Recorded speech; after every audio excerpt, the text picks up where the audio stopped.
We are the GRAWKS.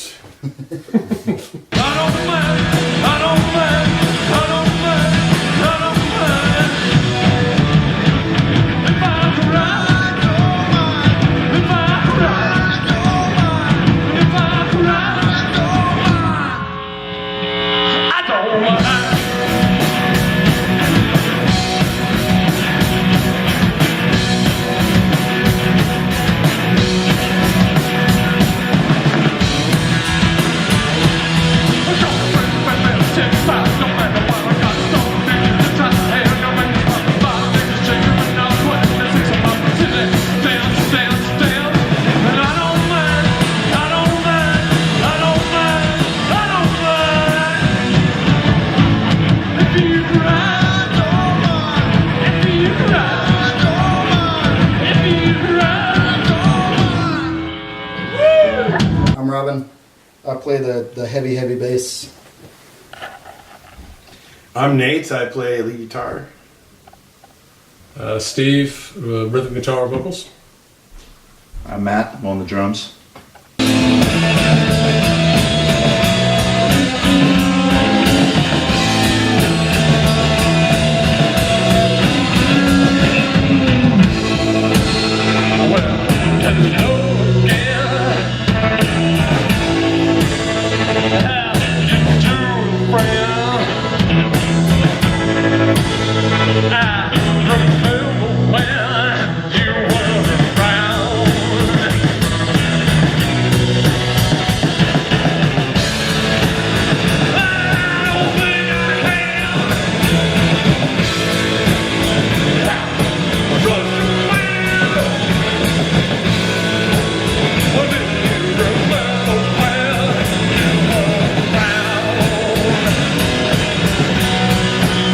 GRAWKS is just like an avenue for me and the guys to just like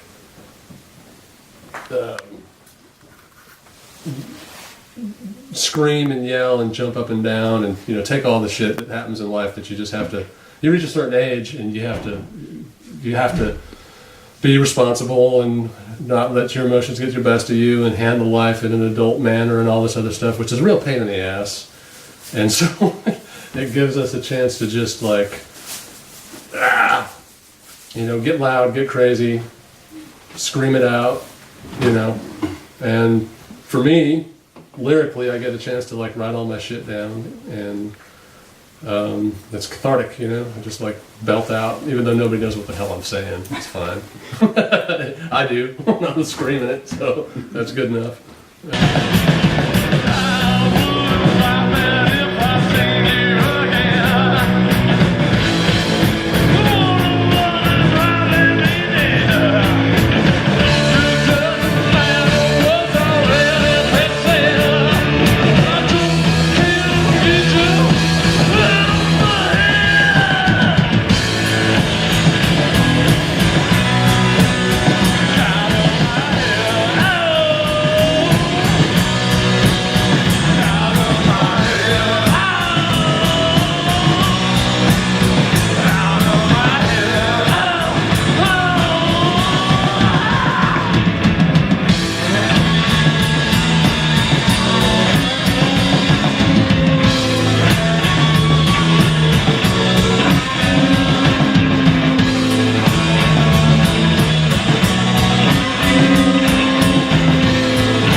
I want to say 2014. I believe that's right.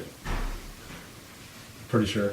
Well, that was all you. It was before we joined the band. So this lineup, as it stands, late 2016. Because it's been. I think that's right. We went through. Yeah, it was late 2016. End of summer, early fall, I guess. Yeah. Somewhere around there. So I joined on like late 2015. yeah. Right? It's all a blur. Shit, I don't know. I think that's right, though. I'm pretty sure that we have this lineup has been over a year, so it has to be from late 2016 because it was summertime, was it not? Fall, summer, fall. Yeah. Anyway, so through now. Yeah, and this lineup's been together more than any other formation that the band has had. The first year and a half, it was like 3 different bass players and 4 bass players. And then, actually, Matt, you're only the second drummer, and you're only the second lead guitar player, though. I think that's right. Yeah.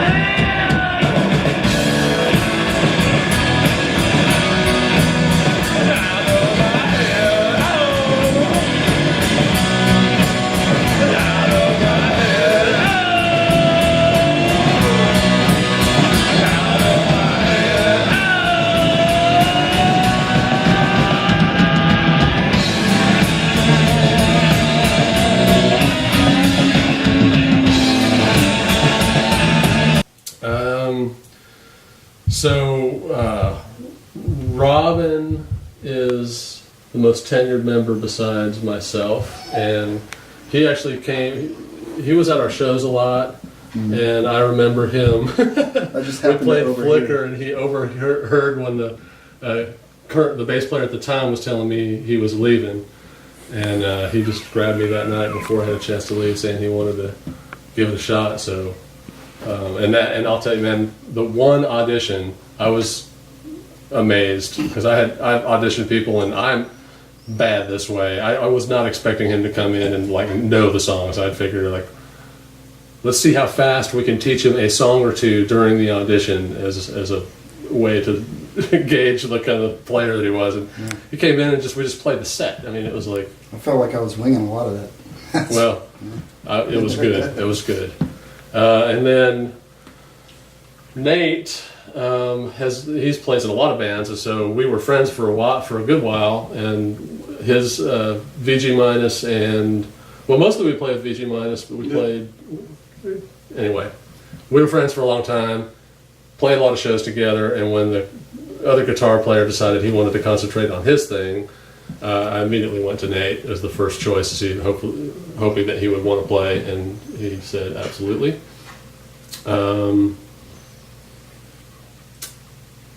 And then Matt was right on the heels of that because, I lost pretty much the entire band all at the same time. I guess they just must not have liked me. Yeah, I very remember much. you called me up. You asked me if you even wanted to continue. I was like, are you down to continue the band? I was like, yeah, of course. Yeah. Why not? That's right, because we lost the bass player, and then really what happened at that point was that the rest of the band wanted to move really slowly and just didn't really give a shit about getting replacement and moving forward. We had just gotten back from South by Southwest. It was a really cool show there, and I wanted to keep pressing. We were starting to get a following. It was starting to move, and they wanted to take a couple months off, and then so we did that, and then we auditioned Robin and said, okay, that sounds good. He's part of the band, and then it was Connor the drummer decided to leave, and we auditioned a couple of drummers, and it was just like freaking quicksand. I felt like I was drowning, and so Not a lot clicked. it didn't seem like yeah, right. But once Nate jumped on board and we got Matt back in for a second audition, it seemed like it just really clicked from there, and it's been pretty much steady upswing from there. I feel like we're playing our best we've ever played right now. Mm-hmm. It seems I was only in the band for the several months before we got this lineup, but it seems like the sound became a lot heavier and fuller with this lineup. Yeah, for sure.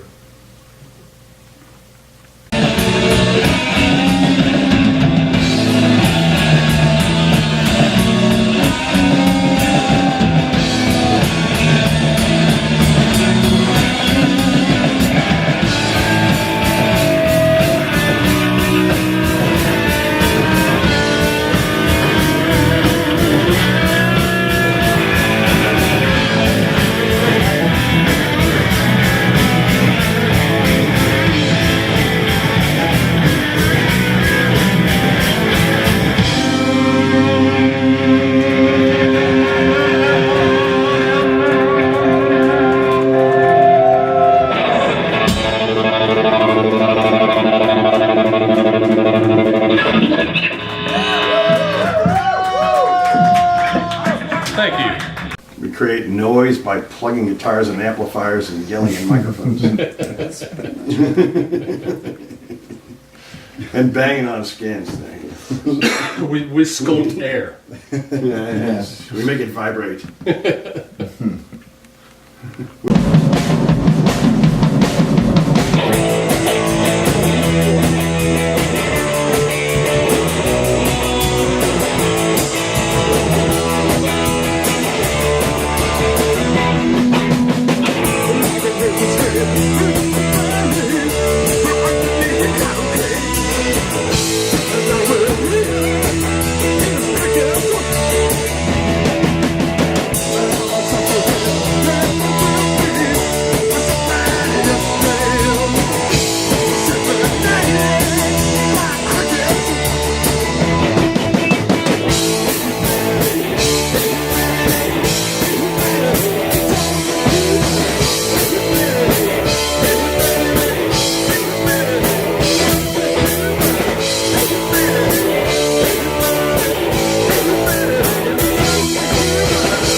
Yeah, my first band in high school when I was like 14 or 15, I started a band called the Lusting Squids. And the t-shirt was I don't obvious. feel so bad about the GRAWKS now. Yeah, the Lusting Squids was awesome, you know, like a 15-year-old and 16-year-old and whatnot. And yeah, we did, we covered like Stooges, Ramones, Butthole Surfers. And I started writing songs immediately and did a lot of originals and stuff, and it was fun. It was just, I played through an old PV Backstage Plus and this Heritage Les Paul that I got as my first electric guitar, and we just sort of, and a Rat pedal, one of the old ones that are worth like $300 now, those old 80s Rat pedals, and that was it, you know, just fuzz pedal, cheap amp, what was then a cheap guitar, but apparently... Because the old Heritage guitars, that's where they're from, made in Kalamazoo, Michigan, where they used to manufacture the Gibson before they moved manufacturing to Nashville. And so the people that didn't want to leave, they stayed in Kalamazoo and started their own company making, Gibson style guitars, call it Heritage, because they didn't feel like moving to Tennessee. So. Awesome, I didn't know that. That was a kick-ass guitar, yeah. Sold it in Seattle. But, you know, should have kept it. Yeah, that guitar I played through in here was the first electric guitar I ever bought. Yeah, keep that one. That's Yep. 1970s Deluxe. Kelly Deluxe. And when I bought it, it was like pristine. Like, you look at Things it got now. some mileage. So you my did that God, too, huh? I did every nick, scratch, it's all me. Well, you didn't stick that single coil in between the two humbuckers though, right? No, but someone did that. The funny thing is, the first time I saw that guitar, I was in Santa Fe, and I went to this place called El Ferrol, and they had this like flamenco thing going on. I don't even remember what the fuck I was doing there or why I was there, but there was Elvis like playing flamenco. Why not? they had some guys. Yeah. So anyway, I mean, it was not. I mean, I probably appreciate flamenco a lot more now than I did then. You know, I was like, shithead teenager was like, if it ain't punk rock, it ain't cool, you know. So I don't know why I was there, but this guy was playing this guitar and it was really sounded good. I was like, holy shit, man, that's a really cool guitar, and that guy's a really good guitar player. And then not 2 weeks later, the band that I was in playing bass, which was my first real instrument,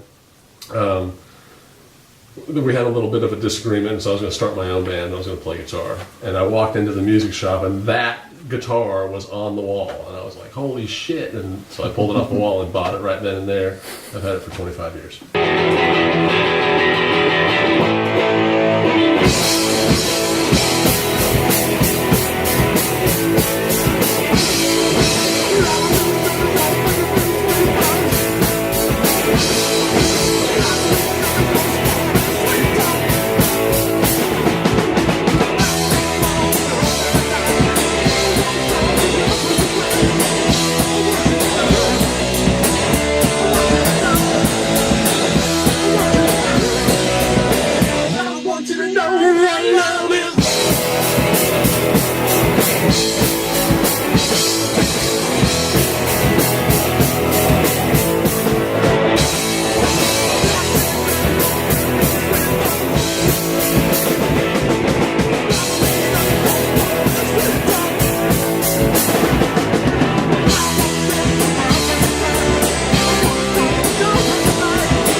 Not bad. Not bad. All right. Well, flamenco is actually pretty cool It's music. fucking great, man. Yeah. I was in Spain. I went to Granada, and while I was there, I would go up into the hills at night and the caves where the flamenco players hang out after doing their touristic shit, and I would jam with them. And I would play blues, and the flamenco guys said, "Oh, they love the blues. It's like American flamenco." So their idea is like the flamenco is like a roots music. Yeah. The minority, gypsy group in Spain, and therefore they see a lot of similarities with American blues coming out of minority African American roots, and they really liked it when I played blues, and I loved it when they were playing flamenco, and That's we awesome. jammed together. Of course, all on nylon string acoustic guitars, but it was good fun up in the caves in the hills of Granada.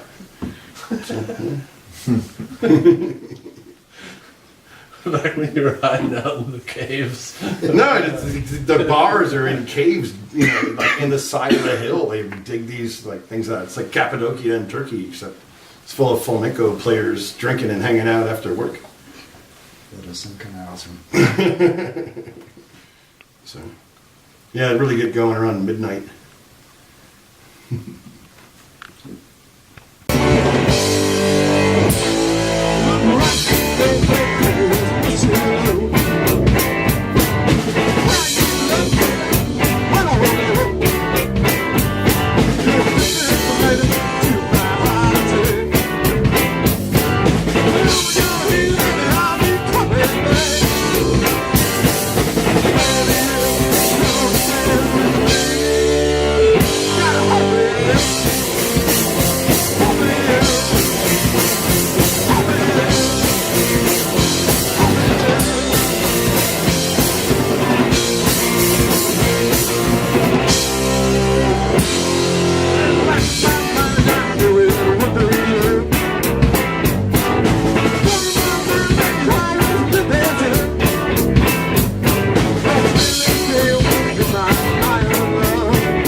place to practice. Yeah, birthplace of a bunch of Athens bands. And an interesting usage of a Turkish che, because they write it N-U-Che-I, which I've never seen anything in America using a Turkish che, because like otherwise it'd be like a French S or a Portuguese S, which you used before certain vowels that became, you know, to make it an S sound instead of a K sound. So yeah, I don't know, how did that end up having a Turkish che in it? That's what I'm wondering. I don't know. Well, that's where the GRAWKS were born. Very first practices we did were in Nucci space. So, and it's a really, really important organization. It's pretty awesome. There's not a lot of people have Yeah. access to a space like a garage or a basement or something. So it's really cool to have a community place where you can just go and like pay a few dollars and start a band. It's awesome.